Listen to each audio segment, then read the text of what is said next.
안녕하세요. 비 내리는 저녁. 너무 비가 내립니다. 예, 그 성남시 의사회와 함께하는 비온기 방송이고요. 저희는 닥터 성남시를 운영하고 있습니다. 네, 맞습니다. 오늘은 저희 학술부회장님이시죠. 저희 성남시 의사회에서는 브레인이세요. 아유, 감사합니다. 약간 좀 오기 전에 좀 프리뷰를 봤는데 네네. 제 브레인이 그냥 나온 브레인이 아니기 때문에 제가 설명을 좀 잘 들어보고요. 네. 저도 이제 좀 나이가 조금 이제 들다 보니까 아주 관심 있게 네. 요 강의를 좀 들었으면 하는 바람이 있는데요. 네네. 그냥 시작하면서 네. 건망증하고 여기서 말씀하시려고 하는 경도 인지장애의 차이가 혹시 있어요? 네, 있습니다. 제가 이제 뒤에 경도인지장애 정확한 진단 어떻게 증상이나 이런 것들 좀 설명을 좀 드릴 텐데요. 네네네네. 건망증 같은 경우에는 누구나 다 있을 수 있죠. 사실 저도 있을 수 있고 다 있잖아요. 그렇지만 이제 이런 건망증들이 자꾸 반복되면서 뭔가 일상생활에 자꾸 뭔가 그 지장이 조금씩 생긴다든지 아니면 주변에서 보통 많이 알아채시는 것 같아요. 그렇구나. 그러니까 그런 쪽으로 조금 이제 구별이 좀 되는 것 같아요. 일상생활의 불편함의 정도. 네네네네. 예. 네네. 오늘 너무 궁금한데요. 2025년 경도 인지장애 진료 지침이 발표했다고 말씀 들었습니다. 네. 로아신경과에 근무하시는 왕민정 우리 학술 부회장님 강의 부탁드리겠습니다. 네, 알겠습니다. 제가 오늘 이제 제목도 어려워요. 경도인지장애 진료 지침에 대해서 제가 말씀을 드리려고 하는데 사실 어렵지 않습니다. 그냥 치매 예방을 위한 이제 전략을 우리가 어떻게 짤 것이냐.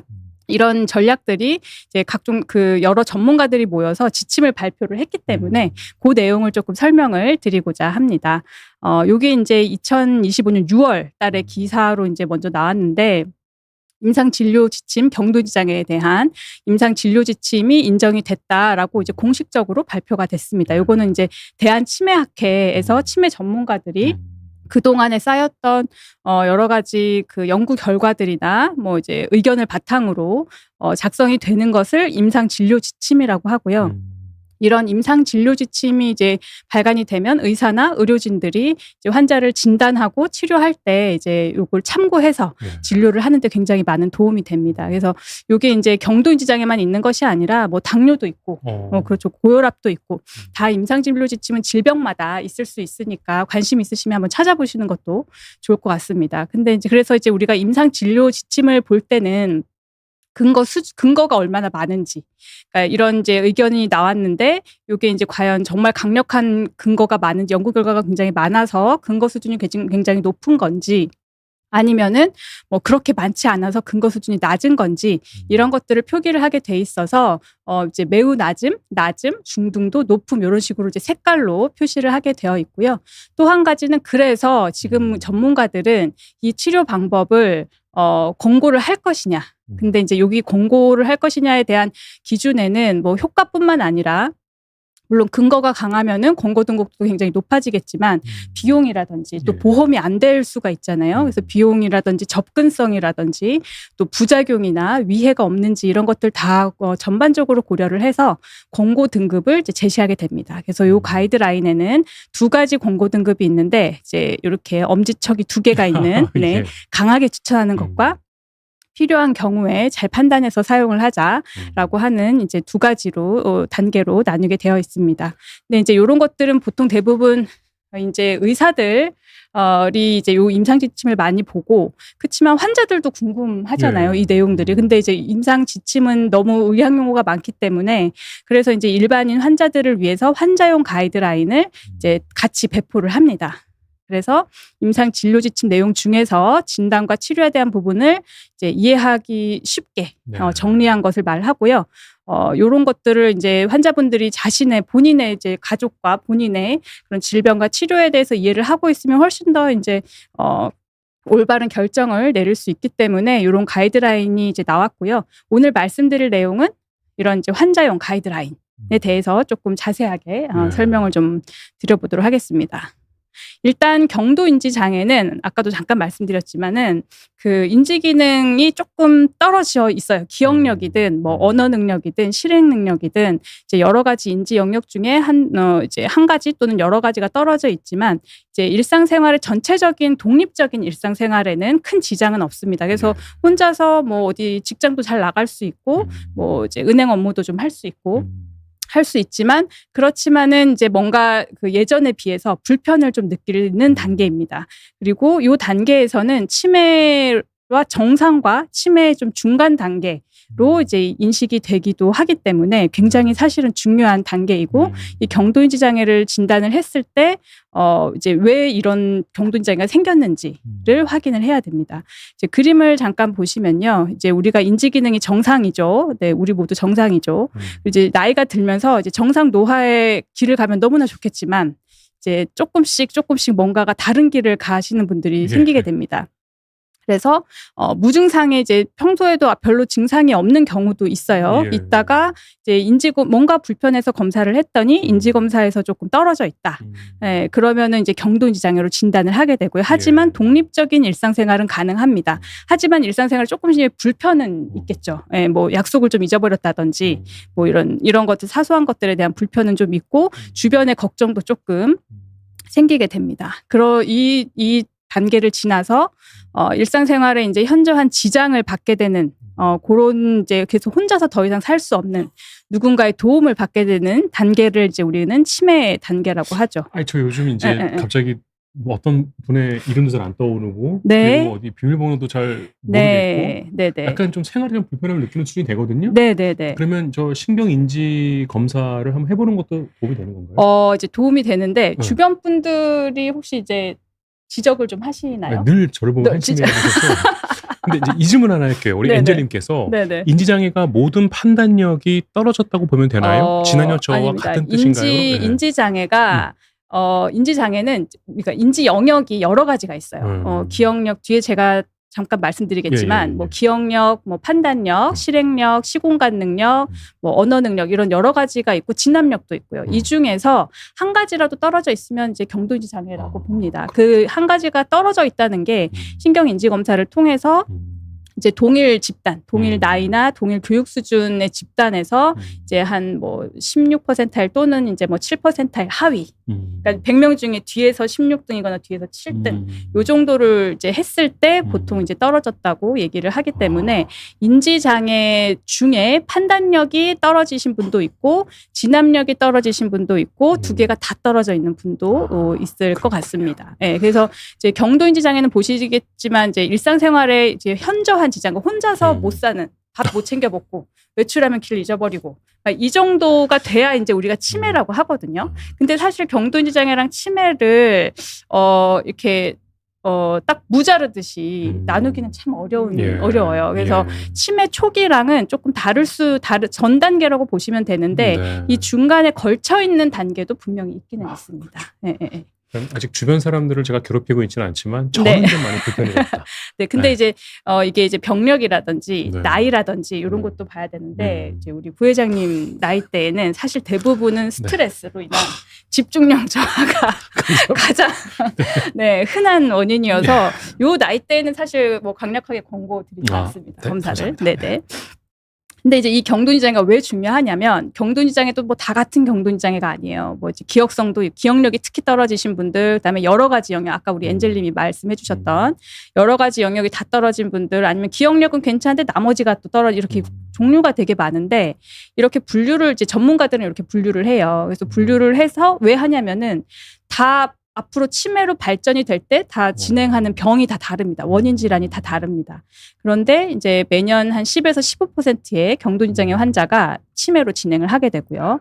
그냥 일반 정상 노인군은 한 1, 2% 정도예요. 그러니까 한 10배가 높은 거죠. 그래서 10년 안에 경도인지 장애 진단을 이제 받은 환자의 한 80%가 치매로 진행을 한다고 알려져 있어요. 그렇기 때문에 이제 어쨌든 치매 증상이 발현되기 전에 조기 진단을 하고 치료를 또 하면 진행을 늦추거나 또 좋아지는 경우가 많기 때문에 그래서 굉장히 중요한 단계입니다. 아까도 잠깐 말씀드렸지만 경도인지 장애 원인 질환이 굉장히 많아요. 네, 대부분이 이제 뭐 우리가 잘 알고 있는 알츠하이머병이긴 하지만 혈관성 치매라든지 우울증도 사실 이제 원인이 될 수 있고 뭐 갑상선 질환, 감염, 영양결핍 뭐 이런 것들은 사실 치료를 하면 완치가 되는 병들이기 때문에 이런 것들을 이제 꼭 확인을 해야 되기 때문에 우리가 검사를 하죠. 그래서 그냥 기억력이 좀 떨어졌네, 뭐 어르신이 이랬을 때 그냥 무조건 노막 났나 보다 하고서는 그냥 지내시면 안 됩니다. 네. 치료가 가능한 질환을 놓치고 있는 경우가 될 수도 있습니다. 그래서 인지 장애가 이제 의심이 된다. 그러면 이제 병력을 청취합니다. 아까 제가 부회장님께 여쭤봤던 네. 것처럼 병력을 청취하고 또 신체 검진이라든지 신경학적인 검진을 하게 되고요. 그리고 아까 제가 중요하다고 말씀드렸던 신경심리 검사, 요거를 해서 내가 진짜로 인지 기능이 떨어졌는지 아니면은 괜찮은지 이제 보시면은 이제 부회장님 같은 분은 오셔서 검사를 하면 대부분 정상입니다. 네. 다행입니다. 네. 그렇지만 이제 또래에 비해서 많이 떨어져 있는지 이런 거를 좀 보고요. 그리고 그 외에 우리가 혈액 검사도 하고 유전자 검사도 하고 뇌 영상 검사도 하는데 이런 것들은 이제 이 인지 저하가 왜 생겼는지 원인에 대한 평가입니다. 그래서 사실 이제 요거를 말씀드리는 이유가 다들 인지장애로 오신 분들이 검사를 이렇게 하겠다라고 말씀을 드리면 저 그냥 MRI만 찍을래요라고 이제 말씀을 많이 하시거든요. 근데 이제 MRI만 가지고는 절대 알 수 없습니다. MRI는 그냥 증명사진 같은 거여서 이제 뇌에 생긴 모양을 우리가 알 수는 있고 위험 인자를 알 수는 있지만 못생겨도 공부 잘하는 사람이 있고 잘생겨도 그죠? 공부 못하는 사람이 있듯이 MRI만 가지고는 평가를 할 수 없고 아주 제일 기본이 되는 검사가 이제 신경심리 검사라고 보시면 될 것 같습니다. 그래서 요런 이제 여러 가지 검사를 하게 되고 혈액 검사에서도 뭐 비타민이나 갑상선 이런 관련 검사를 하게 되고요. 그래서 이제 혈액 검사를 우리가 그냥 하는 게 아니고 다 의미가 있어서 한다. 그리고 이런 검사 결과들을 바탕으로 진단하고 또 이제 치료를 하게 됩니다. 그래서 이제 본격적으로 어떻게 치료하는지를 이제 이 가이드라인에 대한 설명을 좀 드리겠습니다. 제가 여기 잠깐만 죄송합니다. 네. 우리 엔젤님께서 치매 예방으로 노력할 수 있는 것을 말씀해 주시면 해요라고 말씀하셨는데 지금부터 우리 왕 부회장님 하시는 설명을 잘 들으신다면 맞습니다. 이 질문은 해결이 될 거라고 생각합니다. 네, 맞습니다. 예, 부탁드릴게요. 네, 이제 우리가 크게 예전에는 사실 우리가 흔히 약물 치료는 되게 익숙하잖아요. 근데 이제 요 가이드라인에서는 비약물 치료가 우선적으로 나옵니다. 그래서 비약물 치료는 약을 먹는 게 아니라 이제 우리가 엔젤님 말씀하신 것처럼 운동이라든지 인지 훈련 이런 것들을 그리고 요런 것들을 같이 복합해서 하는 복합 중재 이런 것들을 이제 말하게 되고요. 이제 하나씩 좀 보도록 하겠습니다. 먼저 비약물 치료부터 보겠고요. 운동 중요한 거는 뭐 다 아시죠, 그죠? 그래서 근거 수준도 굉장히 높고 이제 엄지척도 2개나 붙어 있어서 아주 강하게 권고를 합니다. 왜냐면은 운동은 뇌기능 환경도 개선을 해주고 이제 혈액이나 산소 공급도 좋게 해주고 심혈관 이용 감소해주고 다들 아시죠? 거기 플러스 뇌 신경세포의 성장도 조금 촉진을 하게 되고요. 그리고 대뇌 피질 두께가 또 두꺼워집니다. 그리고 이제 알츠하이머병이랑 관련된 여러 가지 단백질의 양을 또 줄여주기 때문에 여러 효과가 있죠. 그래서 그럼 어떤 운동을 얼마나 해야 되나요?가 궁금하시잖아요. 이제 연구 결과를 봤더니 뭐 어떤 운동이든 효과적입니다. 무조건 하셔야 됩니다. 이제 특히 우리가 가이드라인에서 봤던 검토했던 운동들은 유산소 운동과 심신안정. 심신안정은 이게 뭔가 하고서는 제가 이제 논문을 봤더니 태극권 같은 거 있잖아요. 태극권 연구를 심신안정으로 했더라고요. 그래서 그런 것들, 이제 스트레칭, 이런 것만 해도 되게 이제 인지 개선에 도움이 된다고 알려져 있고요. 이제 강도는 약간 숨차고 땀이 나는 정도를 이제 우리가 중강도라고 하거든요. 그래서 요 정도를 일주일에 150분 이상. 이게 이제 65세 노인분들 기준입니다. 65세 기준. 그래서 사실 30분 이상 좀 숨차고 땀 나는 운동을 일주일에 5일 이상은 하셔야 된다. 네, 그렇게. 거의 매일 하셔야 됩니다. 그렇죠, 사실은. 매일 하셔야 됩니다. 그래서 이제 하시게 되면 삶의 질이나 우울감도 개선을 할 수 있고요. 하지만 여기저기 아프신 분이 많습니다. 무릎도 아프고 허리도 아프고 그럴 경우에는 너무 이 기준에 맞춰서 하시지 마시고 낮은 강도로 시작해서 조금씩 올려가시면 될 것 같습니다. 두 번째가 이제 인지중재입니다. 인지중재는 이제 인지 기능을 향상시킬 수 있도록 이제 훈련하는 것을 얘기를 하는데요. 그래서 떨어져 있는 인지 기능을 좀 회복시키기도 하고, 그리고 이제 유지를 최대한 할 수 있도록 하는 거고요. 여러 가지 이제 방법이나 내용에 따라서 다양한 방법들이 있고, 이런 인지 중재를 하게 되면 이제 뇌에 있는 뇌신경 세포들이 서로 연결이 굉장히 강화되면서 인지 예비능도 올라가고 인지 기능도 유지 그리고 향상이 됩니다. 그래서 아까 이제 저 질문 주셨던 여러 가지 인지 영역들을 다양하게 훈련을 하게 됩니다. 네, 그래서 이제 인지중재도 역시 근거가 굉장히 높고 좋고요. 이제 이 권고는 지금 엄지가 하나인데, 요게 이제 그 약물보다 그러면 이게 훨씬 더 중요한 뛰어난 효과가 있냐? 요거를 입증하지 못했고, 그리고 이제 이걸 사용할 수 있는 이게 아직은 이제 우리나라에서는 이제 비급여로 처방이 되다 보니까 좀 비용이 비쌉니다. 이런 것들을 좀 고려를 해서 약간 낮춘 게 아닌가라고 생각이 들고요. 그래서 그럼 인지중재는 어떤 것들이 있나? 우리가 일상생활에서 할 수 있는 걸로는 신문 읽기나 책 읽기, 외국어 배우기, 뭐 이제 글쓰기, 그림 그리기 이런 것들이 있고, 이제 병원에서는 디지털 기기를 이용한 인지중재가 있습니다. 이제 디지털 인지중재는 최근에 굉장히 이제 관심을 받고 있는데요. 2017년에 이제 이게 인지중재 치료가 신의료 기술로 인정을 받았습니다. 그러면서 이제 본격적으로 병원에서도 사용을 할 수 있게 되었고요.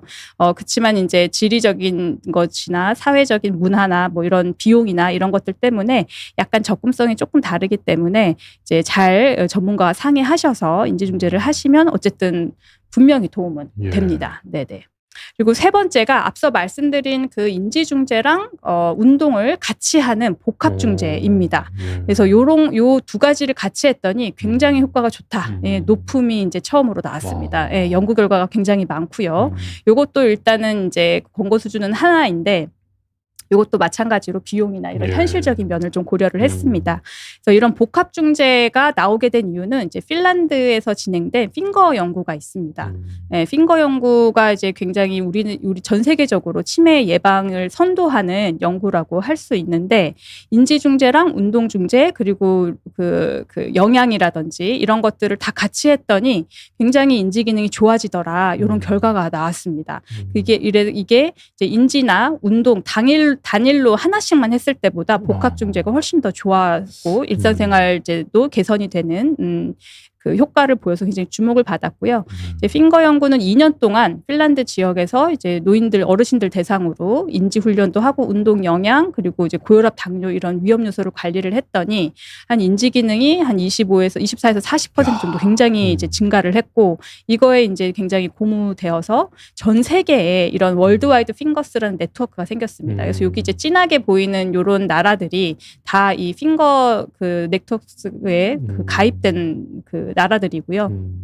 우리나라도 이제 물론 하고 있습니다. 그래서 각 나라별로 나라별로 이제 연구 이름을 정하잖아요. 근데 우리나라는 이제 슈퍼브레인이라는 이름으로 참여를 하고 있습니다. 그리고 다른 이제 이게 2017년부터 나온 그 연구이기 때문에 다른 나라들은 대부분 이제 시험지 학습지처럼 종이를 많이 사용을 했는데, 우리나라는 디지털 강국이기 때문에 디지털 기기를 가지고 만들었죠. 그래서 이제 그리고 이제 이런 연구들이 사실 그 나라별로 문화도 다르고 성향도 다르고 먹는 것도 다 다르기 때문에 이제 나라별로 이게 만들어져야 하고요. 그래서 우리나라 어르신들에게 맞게 이제 여러 가지 그 영역을 동시에 할 수 있는 다중 영역 중재를 할 수 있는 프로그램이 됐고요. 그래서 그러면 우리나라에서도 효과가 좋았냐를 봤더니 이거를 이제 한 24주 정도 진행을 했거든요. 6개월 정도. 그래서 안 하신 분들이랑 하신 분들, 이제 집에서 하신 분도 있고요. 열심히 병원에 와서 하신 분들도 있습니다. 근데 이분들이 이제 알반스라고 하는 인지기능 점수, 토탈 인지기능 점수거든요. 이제 이 점수를 봤더니 아무것도 안 한 분들은 당연히 시간 지나면 떨어지겠죠. 인지기능 점수가 성적이 떨어지겠죠. 근데 이걸 했던 분들은 대부분 5.5 이상, 5.46 이상 좋아지셨단 말이죠. 근데 이게 어떤 의미를 가지냐면, 요 알반스 이제 점수 자체가 보통 10살이 증가하면, 그러니까 50세가 60세가 되면 한 5점 정도 떨어집니다. 그래서 이거 24주를 했다고 해서, 슈퍼브레인을 했다고 해서 이렇게 5점이 상승됐다는 거는 이제 거의 10년 전의 나이대로 돌아간 효과라고 할 수 있죠. 그래서 굉장히 이제 주목을 많이 받았고요. 그 외에도 죄송해요. 아까 저기서 여쭙고 싶었던 게, 보통 이제 뭐 비뇨기과가 됐든 어떤 과가 됐든 병원에 와서 뭔가를 더 하시면 효과가 더 좋은 게 일반적인데, 맞아요. 약간 놀란 게 가정에서 실시한 게 오히려 약간은 높다. 그쵸. 차이가 예. 뭐 크게 나진 않았지만 가정에서 실시한 그룹도 굉장히 좋았죠. 이제 이렇게 이 그룹 이 연구 자체에 참여했던 분들이 굉장히 이제 협조적이고 또 그리고 이제 그 출석률이 굉장히 높게 잘 유지가 되었고요. 그리고 또 특징적인 게 하나가 이제 원래 처음에 핀란드에서 진행됐던 그 핑거 연구에서는 환자들의 참여도가 그렇게 높지는 않았어요. 근데 우리나라에서는 거의 98% 90% 이상 다 이제 협조를 하셨는데 아마 프로그램에 조금 특징도 있었던 것 같습니다. 그러니까 쉽게 말하면 이거는 그러니까 처음에 잘 지도를 받으면 집에서도 편안하게 할 수 있는 그렇죠. 방법이 있는 거죠. 네네네. 네네. 그리고 이제 대뇌 피질, 아까도 말씀드렸지만 왜 대뇌 용적이 두꺼워지는 거 이런 것도 이 슈퍼브레인 전후가 또 차이가 있었고요. 뭐 우울감이나 삶의 질, 뭐 신체 활동 이런 것들도 이제 개선되는 효과를 보였습니다. 그래서 이런 효과를 이제 확인을 한 이후에 굉장히 주목을 많이 받고 저희 이제 신경과 전공의들이 공부하는 신경과 교과서에도 이 슈퍼브레인 연구가 실리게 되었죠. 그래서 이제 병원에서는 이제 인지중재 치료라고 해서 뭐 이런 다양한 인지 영역을 자극할 수 있는 이제 그 프로그램을 처방을 하고 있고요.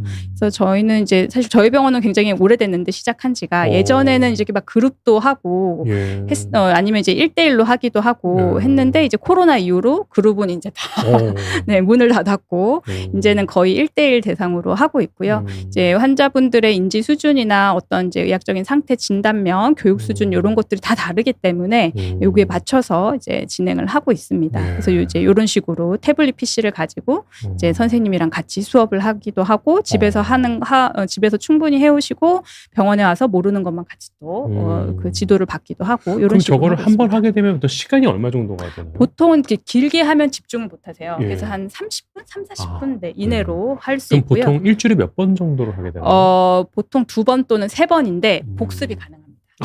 그래서 정말 열심히 하시는 분들은 매일매일 하루에도 여러 차례 하세요. 네네. 근데 이제 공부하기 싫어하시는 분들은 출석률이 막 떨어져서 제가 아주 혼을 내야 됩니다. 근데 이제 사실 이게 우리가 다 아는 얘기기는 하잖아요. 네. 머리를 많이 쓰면 뭐 당연히 머리가 좋아지겠지. 그러면 이제 나 다 아는 내용이니까 혼자 해도 되지 않나. 뭐 이런 이제 생각들을 하실 수 있는데 요번에 이제 2025년 7월 달에 토론토에서 이제 AAIC라고 전 세계의 치매 전문가가 모이는 아주 큰 학회가 있습니다. 그래서 이제 대부분 다 여기를 이제 치매 전문가들은 이제 참석을 하게 되고요. 여기 올 여름에 굉장히 중요한 연구가 발표가 됐는데 아까 이제 이 핑거 네트워크에 우리는 슈퍼브레인이고 미국은 US 포인터라는 연구를 그 제목 이름으로 참여를 하고 있습니다. 근데 이 US 포인터의 결과가 이번에 발표가 되었습니다. 그래서 결과는 이런 생활 습관 개선 다중 영역 중재가 굉장히 중요한데 이제 구조화된 프로그램이 효과가 더 크다. 이게 무슨 말이냐면 구조화된 프로그램은 다 같이 누군가의 지도를 받는 겁니다. 한 달에 뭐 한 번 내지 2번 정도 병원이든 어디든 그룹 운동을 하는 곳이든 영양 상담이든 누군가가 이제 가이드를 계속해서 주는, 그러니까 담당 선생님이 있으신 거죠. 네. 그런 전문가에 의해서 이제 계속 같이 하는 그룹과 혼자서 하는, 그러니까 병원에는 한 1년에 한 2-3번만 오고 이제 알아서 이제 교육 자료나 이런 건 다 드리기 때문에 그걸 알아서 혼자서 잘 하시는 분, 요렇게 이제 심지어 상품권도 제공을 했습니다. 요렇게 해서 두 그룹을 봤더니 어쨌든 안 한 그룹보다는 어쨌든 인지 기능이 좋아지긴 합니다. 두 그룹 다. 요 밑에가 이제 혼자서 하신 분들, 셀프로 하신 분들, 위에가 이런 프로그램에 참여했던 분들. 그래서 봤더니 두 집단 모두 좋아지긴 했는데 이렇게 누군가 전문가의 가이드와 함께 갔던 이제 그룹이 훨씬 더 효과가 좋았고, 요런 차이는 뭐 나이나 성별, 그리고 이제 알츠하이머의 되게 그 위험 유전자로 알려진 아포이포를 가지고 있는지 이런 거랑 관계없이 일관적으로 구조적 중재군이 훨씬 더 효과가 좋았다는 게 입증이 됐죠. 그래서 이제 이 연구를 통해서 이런 생활습관 중재 프로그램을 전문적으로 하는 게 굉장히 중요해서 앞으로는 약물과 함께 이제 병용하는 것이 차세대 치료법이 될 가능성이 있다라고 평가를 하고 있고요. 작은 변화만으로도 뇌를 보호할 수 있다라는 교훈을 얻었죠. 그래서 이제 지금까지 한 $5,000만 투자를 했는데 앞으로 더 추가해서 미국 전역에 이런 이제 중재 서비스를 제공할 예정이라고 합니다. 그래서 이제 조금이라도 우리가 아주 별거 아닌 것 같아 보이고 이제 귀찮은 일이겠지만 운동과 그런 인지 훈련 이런 것들을 잘 챙겨서 하는 게 굉장히 중요하겠습니다. 그래서 이제 그럼 어떻게 해보면 좋을지 이제 환자분의 이제 어쨌든 개개인의 체력이나 인지 수준에 맞춰서 균형 있게 구성이 돼야 되기 때문에 우리가 이제 권고를 할 때 전문가의 지도가 꼭 필요하다. 이렇게 이제 권고를 내리고 있습니다. 네, 여기까지가 이제 비약물 치료였고요. 네. 정리를 해보자면 복합중재가 일단 짱이다. 네, 이거를 네, 열심히 하셔야 됩니다. 그리고 이제 우리가 기대하고 있는 약물 치료. 왜냐하면 모든 분들이 약 먹으면 좋아지지 않나요? 네. 라고 이제 이야기를 하기 때문에 이거에 대해서 말씀을 드리겠습니다. 일단 결론을 보시면 도움이 될 수도 있지만 부작용도 발생할 수 있기 때문에 심도 깊은 상의가 꼭 필요하다. 잠깐만 죄송합니다. 네네. 우리 추스님께서 네네. 안녕하세요 선생님. 텔레비전에서 두뇌 영양제나 오메가3, 네. 포스파이트 같은 보절 많이 네네네. 보는데요. 네네. 정말로 도움이 될까요? 라는 네, 질문을 주셨죠. 네네네. 제가 조금 있다가 안 그럼요. 그래도 이 질문을 하실 것 같아서 그럼요. 예. 네, 제가 뒤에 답변을 좀 드리도록 하겠습니다. 우리가 실제 현장에서 많이 쓰는 약물 치료가 요 아세틸콜린 분해효소 억제제, 뇌기능 개선제, 아밀로이드 표정약물 이게 이제 새로 나온 아주 비싼 치료제인데요. 요거를 좀 보시겠습니다. 이 아세틸콜린 분해효소 억제제는 말이 좀 어렵지만 우리가 이제 알츠하이머병 진단됐을 때 제일 우리가 그동안 계속 썼던 약입니다. 뭐 아리셉트, 뭐 도네페질 성분, 에빅사, 뭐 레미닐, 뭐 엑셀론, 뭐 이런 것들 다 이제 이건 회사 이름이지 뭐 어쨌든 기본적으로 알츠하이머 치매 때 쓰는 약이고요. 이거는 그래서 알츠하이머병에 관련됐을 경우에만 사용할 수 있겠죠. 그러니까 경도인지 장애 그 원인이 굉장히 많은데 다양한데 그 중에서도 알츠하이머 치매가 의심이 되는 경우에 일부에서 쓸 수 있겠죠.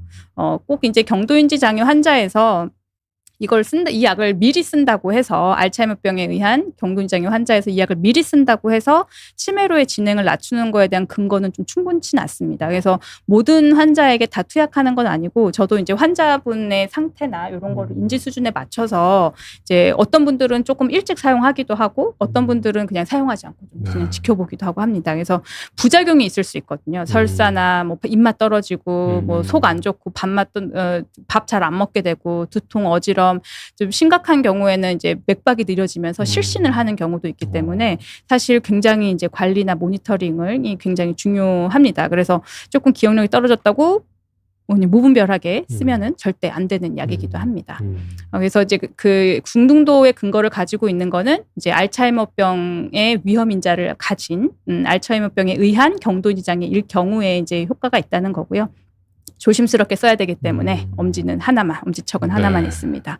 그리고 우리 모두가 사랑하는 뇌기능 개선제. 네, 어르신들 이 약 정말 좋아하시잖아요. 모르는 분이 없으시잖아요. 그래서 이제 인지 기능을 향상시킬 여러 가지 영양제나 약물, 기능성 식품 아까 질문하셨던 그런 포스파티딜세린이나 이런 것들을 다 통칭하는 말이고요. 아직 근거가 충분치 않습니다. 그래서 근거 수준이 처음으로 낮음이 나왔습니다. 그래서 이것도 역시 이제 상의하에 이제 써볼 수는 있다. 네네 이렇게 되어 있고요. 그래서 이제 요 글리아타민, 글리아티린 요게 이제 얼마 전에 9월 21일부터 몇 주 전이었죠.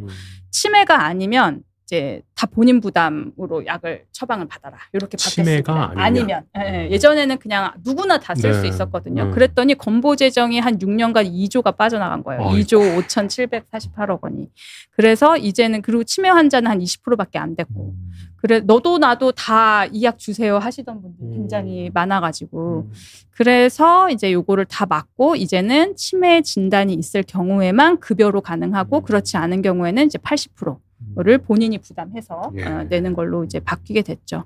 그래서 이제 사실 이 뇌기능 개선제는 그렇게 크게 근거는 없다라고 말씀드릴 수 있고요. 그다음에 이제 아밀로이드 표정약물이라고 신약 그 알츠하이머병 신약이 나왔다고 굉장히 주목을 받았었던 시기가 있습니다. 그래서 이것도 역시 알츠하이머병에 의한 환자들에게 효과가 있고요. 원인 물질인 이제 뇌 내의 아밀로이드 단백질을 제거하는 약물입니다. 그래서 이걸 했더니 이제 확실히 인지 기능 저하나 일상생활이 조금 이제 지연이 되더라라는 이제 그 굉장히 기대를 많이 모았고요. 그래서 이런 치매 정복 이제 타이틀로 굉장히 이제 기사가 많이 났었습니다. 근데 사실 이제 임상 결과를 보면 우리가 치매 정복이라고 이제 할 때는 인지 기능이 나빠지더라도 다시 좋아지던지 그냥 그대로 있던지를 우리가 원하는 거잖아요. 근데 이제 사실 여기 보시면은 아무것도 안 하고 이 약을 투약하지 않았을 때는 이렇게 파란 선 따라서 시간 지나면서 점점 이제 인지 기능이 떨어집니다. 근데 이 약을 투약을 하면 좀 덜 떨어집니다. 근데 떨어지기는 해요. 그러니까 우리가 이제 예상했던 치매, 우리가 기대하고 있던 치매 정복과는 약간 조금 거리가 있고 조금 이제 어쨌든 지연은 시킬 수 있는데 이게 한 6개월 정도 지연이라고 보거든요. 우리가 보통 6개월에서 1년 정도의 지연 효과라고 보는데 사실 이 약이 굉장히 비쌉니다. 한 이제 보통 1년에서 1년 반 정도 드시는 그 주사를 맞습니다. 2주에 한 번씩 병원에 와서 뭐 초반에는 한 4시간 정도 맞다가 이제 그 다음에는 1시간 정도 매주 이제 2주마다 오셔야 되고. 뭐 정맥 주사로. 네, 정맥 주사.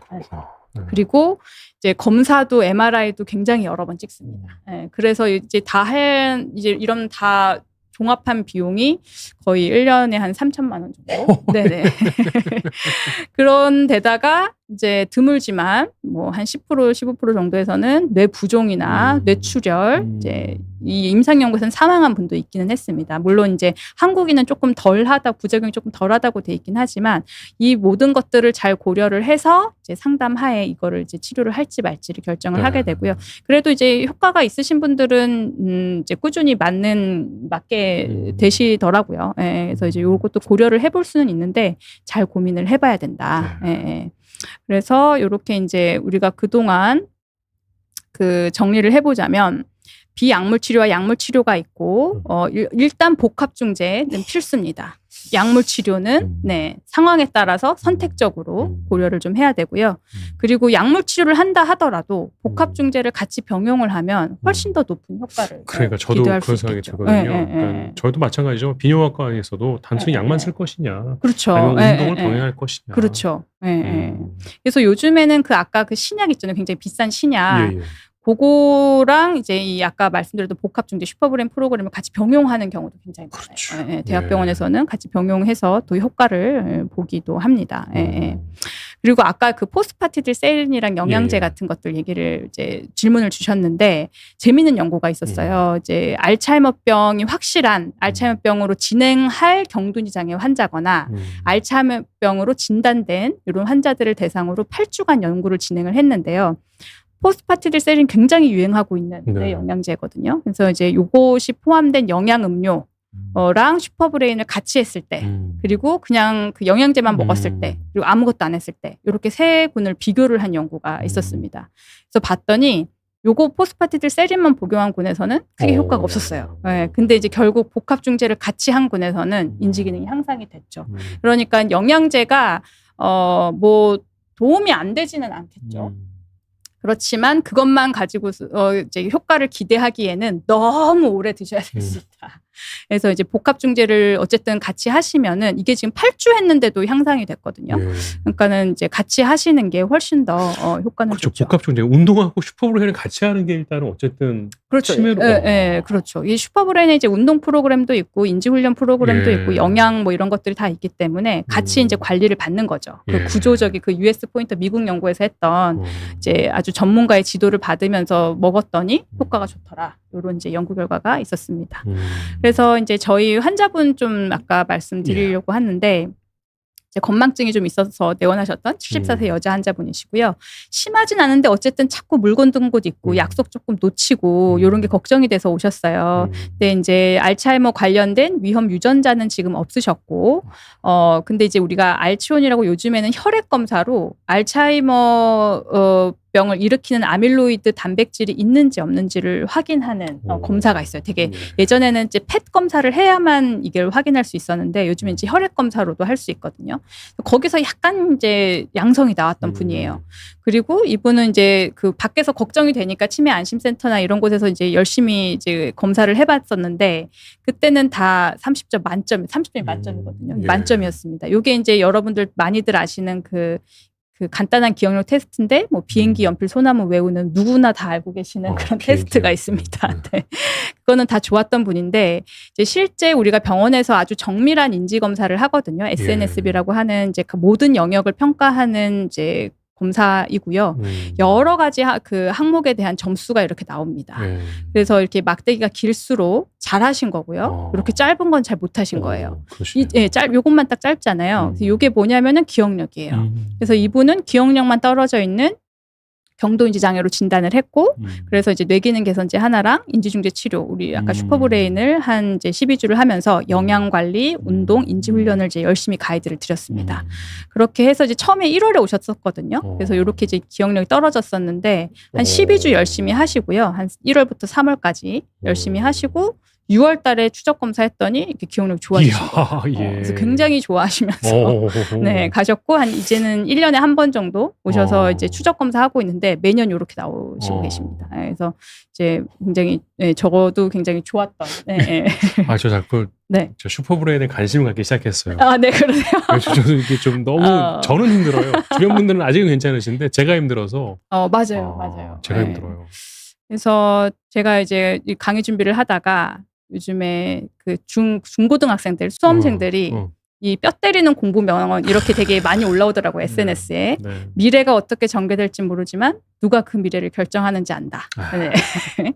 박명수 이제 개그맨이 성공하려면 노력이 필요하다. 자빠져 있는다고 되는 게 아니다. 죽을 때까지 공부해야 된다. 이런 거를 보고 이제 수험생들이 이제 공부 자극을 받는다고 하더라고요. 근데 이제 이게 수험생 여러분의 자녀나 손자 손녀의 일이 아니라 이제 우리 모두의 일인 거죠. 그래서 이제 평생을 열심히 노력을 해서 인지 훈련도 하시고 이제 운동도 하시고 하면은 이제 건강한 노년을 보낼 수 있지 않을까. 그러니까 인지 건강을 위해서 죽을 때까지 공부를 해야 된다는 말씀을 하고 싶으신 겁니까? 그럼요. 노력을 하셔야 됩니다. 근데 아무것도 안 하면 아무 일도 일어나지 않잖아요. 너무 무서운 얘기인데.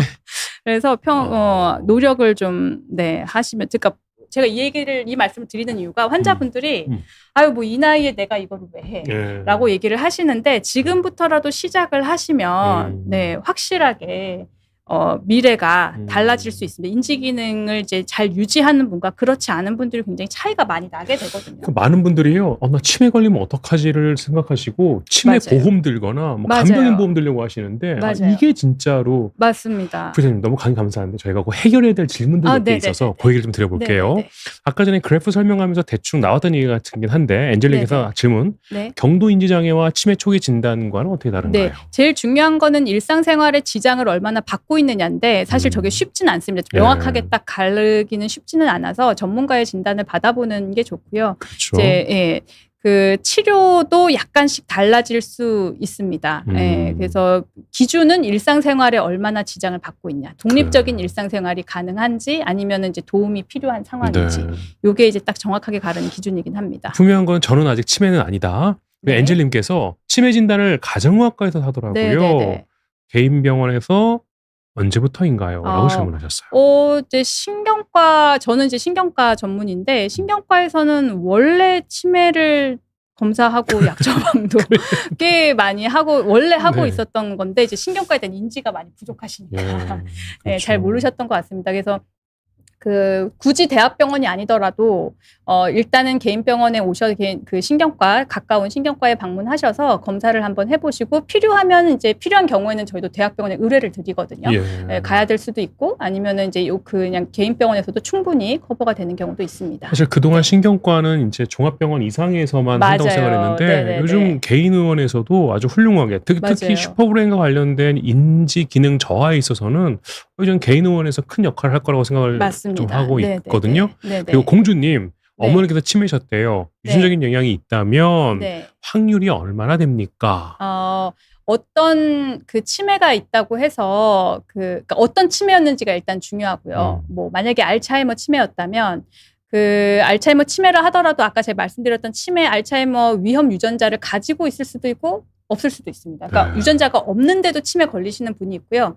위험 유전자가 있는데도 안 걸리시는 분이 있어요. 그래서 그냥 단순히 어머님이 치매였다고 나도 있을 수 있다라고 이제 그냥 단순히 생각하기는 조금 이제 여러 가지를 고려를 해야 하고요.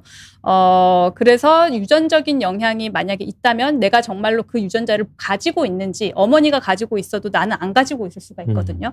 그거를 먼저 확인을 좀 해봐야 될 것 같습니다. 예방은 제가 지금 오늘 말씀드린 것들을 하시면 됩니다. 아까 전에 이제 그 슬라이드를 아까 아까 전에 이제 영상을 좀 보시면 뭐 신문 읽기부터 해서 몇 네. 가지 말씀하신 것도 있거든요. 네네네네. 그런 것들이 도움이 될 것 같고요. 네, 맞습니다. 우리 SKP님께서 네. 슈퍼브레인을 어머니께 받게 하고 싶은데요. 네네. 사실 분당 판교 쪽에 계신 분이라면 이제 우리 왕 부회장님 병원으로 가시면 그렇죠. 오시면 되는데 되고. 네네. 어떻게 검색해서 확인할 수 있을까요?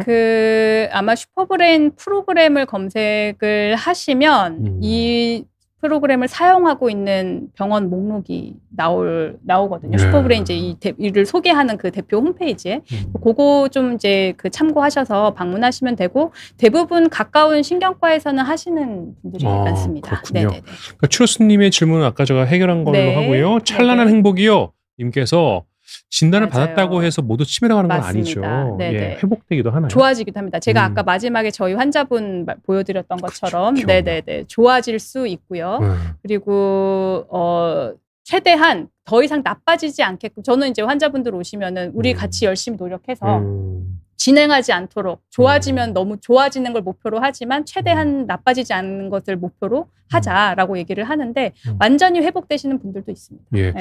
그리고 도룡룡님께서 치매 예방에 운동에 도움 된다. 아까 전에 사실 하신 영상만 다시 한번 리뷰해 보셔도 될 것 같은데 네네. 뭐 좀 간단하게 걷기만 해도 됩니다. 유산소 운동 그냥 빠르게 걷기 그렇죠. 등에 땀날 정도로 네네. 중강도 운동만 하셔도 되고요. 단 중간 강도가 중요하고 그 일주일에 150분 이상을 네. 꼭 하시는 걸 공고해드리고 예, 싶습니다. 제가 요즘 보면 그 65세 기준으로 그 정도 운동을 하고 있더라고요. 근데 운동을 즐기시는 거 너무 도움 될 것 같고요. 그리고 기억 훈련 아까도 말씀드렸지만 운동 따로 훈련 따로 하는 것보다 두 개를 그렇죠. 같이 했을 때 훨씬 더 효과가 좋으니까 병행을 하십시오. 그러니까 그거를 우리 좀 어려운 말로 복합중재라고 하긴 하셨어요. 네네네 예. 맞습니다. 지킴이 사랑방님께서 수영하다가 머리끼리 부딪히셨대요. 그런데 이제 이걸로 이제 치매나 기억장애가 올 수 있는지 네. 머리 앞쪽에서 약간 좌측 부분 그러니까 이제 사실 교통사고나 뇌출혈 뭐 이런 것들이 좀 있었거나 아니면은 이제 복싱 선수들 반복적으로 이제 두부 외상이 있잖아요. 이런 분들은 사실 잘 온다고 되어 있긴 합니다. 근데 이제 수영하다가 머리끼리 부딪혔다. 만약에 이제 증상이 있다면은 MRI나 뭐 이런 CT를 찍어서 혹시 그때 뭐 나도 뭐 알지 못하고 넘어갔던 출혈이나 상처가 있는지 한번 확인해 보는 것도 좋을 것 같고요. 한 번 부딪혔다고 해서 막 치매나 기억장애까지 걱정하실 필요는 없을 것 같습니다. 그렇죠. 네네. 저도 어렸을 때 나무에서 떨어져가지고 네네. 2시간 동안 기억을 잃었던 적이 있거든요. 아 정말요? 제가 그때 낮에 떨어졌는데 밤이 됐어요. 근데 보통 초저녁 되면 약간 새벽 같잖아요. 네네네. 제 할아버지한테 안녕히 주무셨어요 했더니 진짜로 내가 병원 가야 된다고 그래서 기억이 나요. 예, 저 아까 전에 우리 김현님께서 네. 저랑 비슷하신 분 같아요. 저는 요즘 사람 이름이 잘 생각 안 나고 물건을 네. 자주 어디 뒀는지 잃어버리신대요. 네네. 이것도 치매 증상일 수 있는지. 그러니까 이제 우리가 막 정말 중요한 약속이나 뭐 중요한 일정들 내가 정말로 꼭 기억해야겠다고 생각했던 것을 잊어버리시는지도 좀 확인해 보시면 좋을 것 같아요. 대부분 그렇진 않거든요. 네. 뭐 오늘 부회장님도 오늘 이런 방송이 있다는 거, 뭐 이런 거 다 기억하고 우리 잘 오잖아요. 다행이다. 네. 네.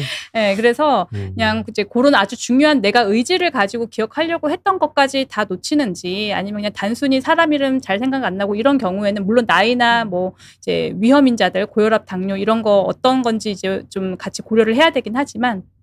단순히 저 증상만 있다고 치매 증상이라고 보기는 어려울 것 같습니다. 예, 질문 좀 네네. 올려줘 보시겠어요, PD님? 제 맨 위에 보면 이게 좀 약간 분위기 달라서 굿럭 제이님께서 네. 어지럼증에 관한 질문하셨어요. 네네네네. 갑자기 핑 돌면서 쓰러지는 어지럼증은 어디로 가야 하나요? 신경과인가요? 이비인후과인가요? 어지럼증의 원인이 굉장히 많습니다. 이게 이제 귀 쪽이 문제가 되는 경우도 있고 뇌가 문제가 되는 경우도 있고 그래서 사실 저는 신경과로라고 말씀드립니다. 그렇죠. 그렇죠. 예. 네네. 저도 사실 처음에 저도 이런 증상이 있으면 일단 전화로 먼저 말씀드릴 것 같거든요. 네. 그래서 일단 뇌가 더 겁이 나니까. 그렇죠. 그렇죠. 예. 근데 자꾸 제 가족 얘기해서 좀 그런데 저희 외할머니께서 네. 어지럼증으로 저한테 유언을 하신 적이 있어요. 너무 어지러워하시니까. 네. 근데 그 어른은 이제 그 이석증이셨는데 네네네. 그러니까 어지러움 진짜 너무 힘들죠. 맞습니다. 어지럼증은 굉장히 힘듭니다. 근데 오늘은 저희가 강의를 신경과 원장님께서 하신 관계로 어쨌든 신경과를 방문하셔라. 네. 라고 좀 난데없지만 결론을 내도록 하겠습니다. 예, 빠르게 달려왔는데요. 사실 요즘은 저도 너무 관심이 좀 많았고 이게 정말 건망증인지 경도인지 장애인지 또 치매로 가진 않는지 너무 두려운 병이잖아요. 네, 맞습니다. 와 근데 너무 잘 알았어요. 복합중재. 네, 중요합니다. 어떻게 뭘 보면 하든 하셔야 됩니다. 약보다는 더 중요하네요. 약보다 더 중요합니다. 그게 어쨌든 운동, 네. 그리고 머리 쓰는 운동. 모든 활동들. 예. 네, 중요합니다. 네. 그래요. 오늘 너무 귀한 시간 감사합니다. 저희가 조금 늦게 시작했는데 그래도 네네. 시간 안에 이렇게 마칠 수 있어서 너무 다행이라고 생각을 하고요. 성남시 의사회에서 비욘디와 함께하고 있습니다. 우리 오늘 방송은 닥터 성남시에서도 다시 확인하실 수 있습니다. 관심 가져주시고요. 구독, 좋아요 뭐 이런 거 좀 부탁드리도록 하겠습니다. 네. 지킴이 사랑하님께서 감사합니다. 저희 또한 감사합니다. 다음에 뵙도록 하겠습니다. 네, 감사합니다.